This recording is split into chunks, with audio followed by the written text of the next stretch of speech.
Right now, Pittsburgh's best sports show is about to begin. Call us or tweet us. We've got things to talk about on the Ireland Contracting Nightly Sports Call. Good evening once again, everyone. Bob Pompeani here, and we'll be on the air with this program until 11 o'clock tonight, so it's always your opportunity to call us at 412-575-2600, or you could do it on Twitter at KDPomp. We have a lot of stuff to get into, of course, you know by now. If you didn't, Buffalo's going home again. Man, I feel bad for that city. It is a dedicated city of sports fans, and they've run into this wall that is the Kansas City Chiefs. In fact, the entire AFC has run into that wall, and they did it again tonight as they advance to another Super Bowl, and they look to do something that's never happened before in the history of the game, and that is a three-peat of Super Bowl championships. The team standing in their way, Philadelphia, the team that once employed Andy Reid, and he got close there but never could get over the hurdle where he has in Kansas City. And so that will be a repeat kind of performance that we saw a couple of years ago. We'll see what happens in this one, but you know, the bottom line is Saquon Barkley is doing things that makes you think that if anyone's going to break Willie Parker's 75-yard runs for a touchdown in the Super Bowl, which is the longest ever, it could be him. Because today he did it again for a 60-yard touchdown. He seems to do this once a week. All of them were stopped. So, but I'm done with the tush push. What do you say about that at 412-575-2600? We have a poll, and we want you to know about it. You see that QR code over there? You can scan onto that. You can also check it out. And we want you to register. It's a simple question tonight. Who will win the Super Bowl? Chiefs or Eagles? You can see right now most people believe it's going to be the Chiefs.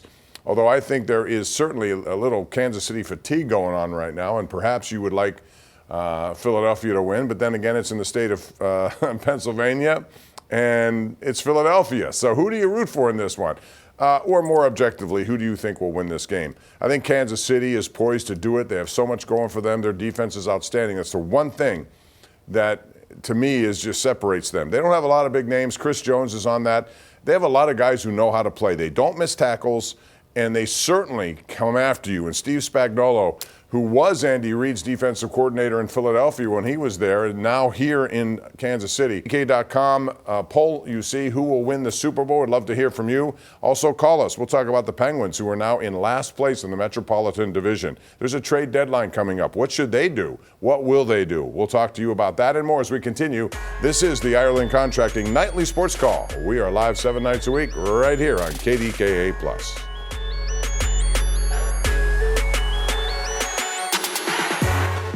Our GMC Sierra tweet of the night comes from the 33rd team, and this is pretty interesting for Jaylen Herz. Only these quarterbacks have gotten to start multiple Super Bowls before the age of 27. He joins Patrick Mahomes, Russell Wilson, Ben Roethlisberger, and Tom Brady. And he was once a second-round pick, a pick the Steelers passed on. He was on the board, and they instead chose Chase Claypool. And that was at the time where they probably should have started thinking about a succession plan for Ben Roethlisberger. But they passed on him. And he ends up going to Philadelphia, and he has been a tremendous. And they did that, by the way, when they had Carson Wentz. They had Nick Foles. They had other quarterbacks, but they wanted him anyway, and he's turned out to be their quarterback of the future. 412-575-2600. As I mentioned, the Penguins also fell to the bottom of Metropolitan standings. Back-to-back losses to two non-playoff teams. Careless plays all over the place. And that's why they're going to be in a position of doing something at the trade deadline. It could be. First, let's get right to it, beginning with Don in Mount Washington. Hello, Don. Hey, Bob, how you doing? What's up, Don? We're taking Eagles all the way. Why? Okay, well, I wanted to ask you why, but you vanished. Let's go to another Don. This is Don in Carrick. Hello, Don. How are you? Hello, Bob. How you doing? You look fine as always. Thank you, Don. What's up? Yeah, going about the AFC Championship. I don't know if you noticed, but the last touchdown run on the Buffalo had, the last touchdown, you see when Cook was running down the sideline, it looked like there was like 9 minutes, 38 seconds left, and then he ran right out of bounds, instead of lowering his shoulder and taking another 5 yards, but he went out of bounds, and the clock kept on going. I was just wanting to know why. I didn't see that. I have to look into it. Of all the things, though, to come away from that game, that wasn't one on the top of my list. I'll check it out, and if something looked bad, I'll bring it up tomorrow on the show. Let's go to Doug in Uniontown. Doug joins us right now on the hotline. Hey, Doug. Yeah, I just wanted to call because of, it seems like all these teams, like Baltimore Flowers went out and they made a big deal about Pickens being hurt, that they couldn't win without him. And, it's a team sport. And I just think that Tomlin, he just babies, those wide receivers, and he enables them. And honestly, I don't think Pittsburgh will ever see another Super Bowl or a playoff until they get rid of Tomlin. All right, Doug, thank you. That seems to be a prevailing thought with fan bases and more national media.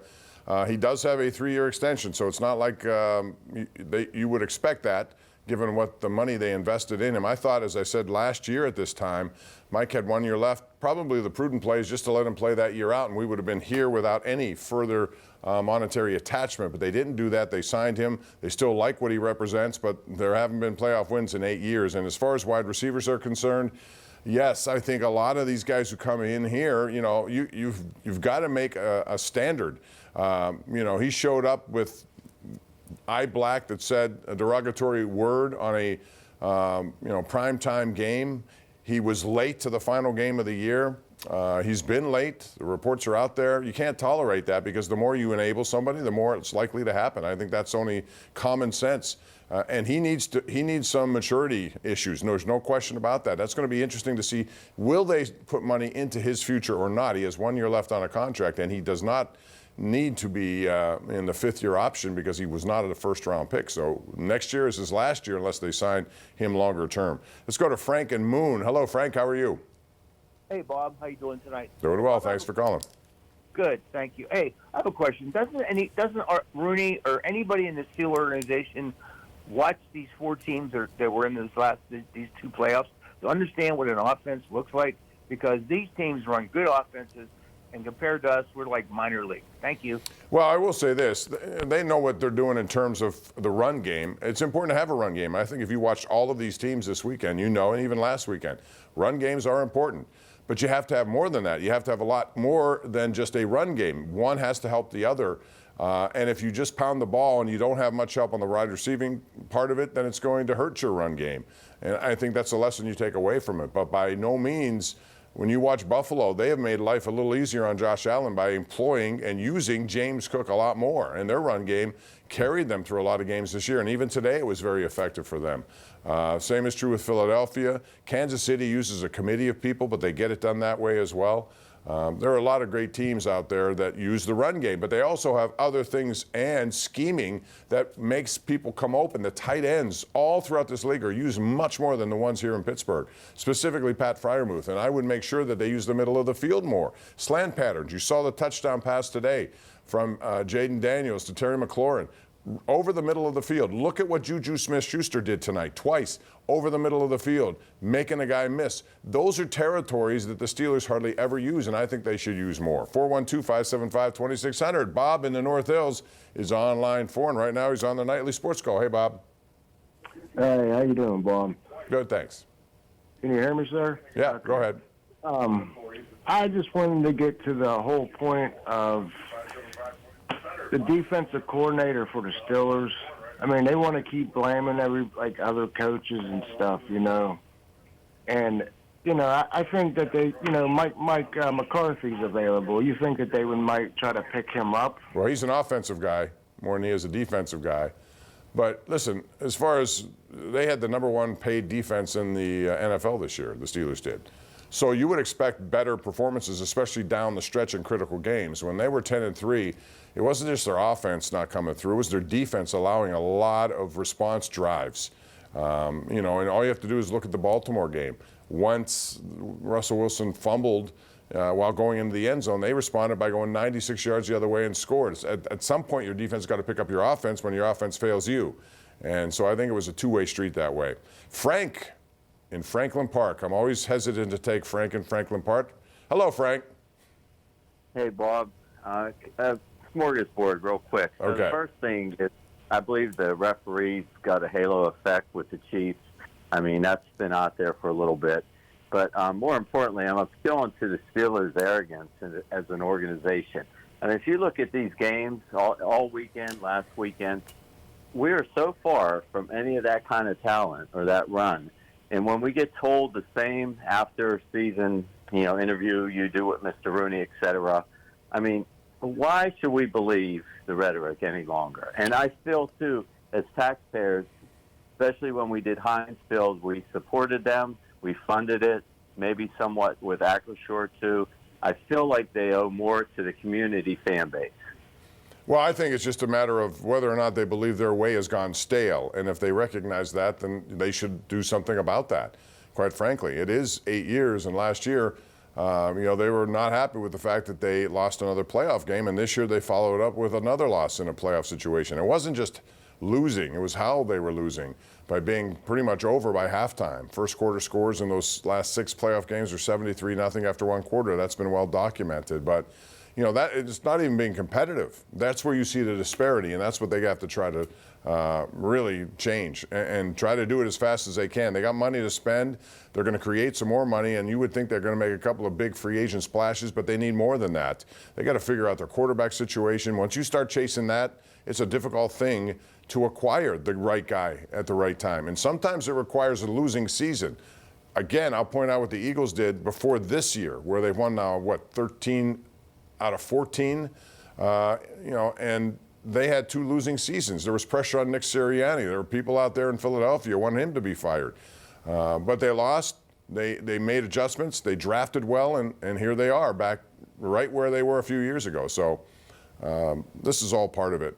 But you got to make good on the draft picks too. You can't not miss when you have first, second, third round picks especially. 412-575-2600. We have Shark, Kevin, Mike, and Brian. I'll try to get those calls next right here. It's the Ireland Contracting Nightly Sports Call. We're live on KDKA+.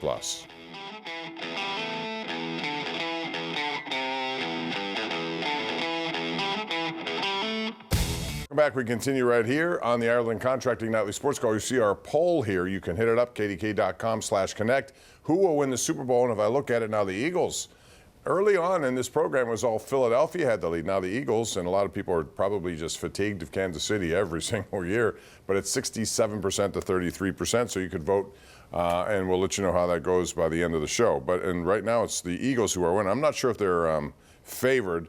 So Jeremiah Miller, our producer, and if you could find a line for me, because it's kind of hard to look while we're on the air here, let me know what that line is. With regard to the Eagles, because they will come out immediately with it. In the meantime, let's go back to the phone lines. 412-575-2600. Let's go to Shark and Elizabeth. Hey, Shark, what's up? Hey, Bob, long-time caller. Enjoyed the playoffs. Won't get into that at all, but I wanted to talk about Megan McConnell and T.J. McConnell. Megan is lighting it up at Duquesne. She really is. Yes, and TJ has become a multi-million-dollar basketball player, a very good team player, very loquacious, unlike when he was at Chartiers and Duquesne. But he's become a leader of a team in Indianapolis. So the Chiefs are favored by 1.5 in this game. So now this is from one of our Twitter fans here, Jeremy Akel, who says, you have to agree the refs stole this from the Bills. They had an influence on the momentum when it mattered most.